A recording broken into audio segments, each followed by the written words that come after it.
Hello दोस्तों, एक बार की बात है। एक राजा तलवारबाजी कर रहा था तो अचानक से उसकी उंगली कट गई। तो उसके पास खड़े मंत्री बोले, अचानक उठे, अरे राजा साहब, क्यों आपकी उंगली कैसे कट गई? मुझे बहुत चिंता हो रही है। सुनते ही राजा को गुस्सा आ जाता है।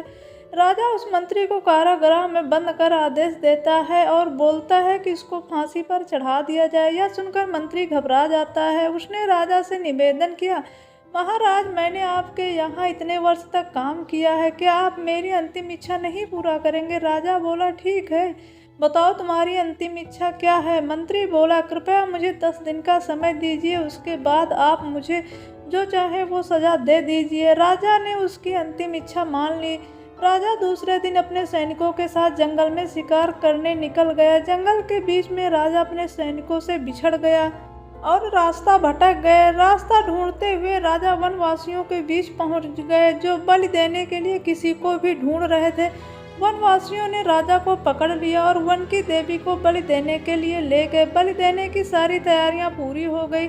जैसे ही राजा को बलि देने के स्थान पर ले गया, वहां खड़े बुजुर्ग की नज़र राजा की खंडित अंगुली पर पड़ी। उसने आवाज़ लगाई कि ये तो खंडित है, इसकी बलि नहीं दी जा सकती है। तो वनवासियों ने राजा को छोड़ दिया। राजा जैसे तैसे वहां से निकला और अपने राज्य पहुंचा।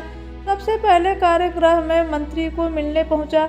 राजा ने मंत्री को कहा, आपने सही कहा था, अगर मेरी उंगली नहीं कटी होती तो मैं जिंदा नहीं होता, यानी जो होता है अच्छे के लिए होता। राजा ने फिर पूछा, मेरा तो फायदा हुआ, लेकिन आपका फायदा कैसे हुआ, ये बताओ मुझे। मंत्री बोला, मैं आपके साथ शिकार पर हमेशा रहता हूँ, उस दिन भी रहता, लेकिन मेरे खंडित नहीं होने के कारण मेरी बलि चढ़ जाती, इसलिए मेरे साथ भी जो कुछ हुआ अच्छा हुआ।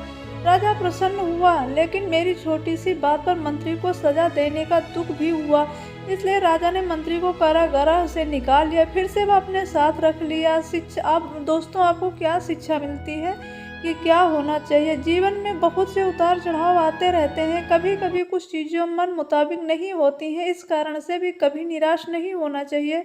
हमेशा याद रखें कि जो होता है अच्छे के लिए होता है, भले के लिए अच्छा ही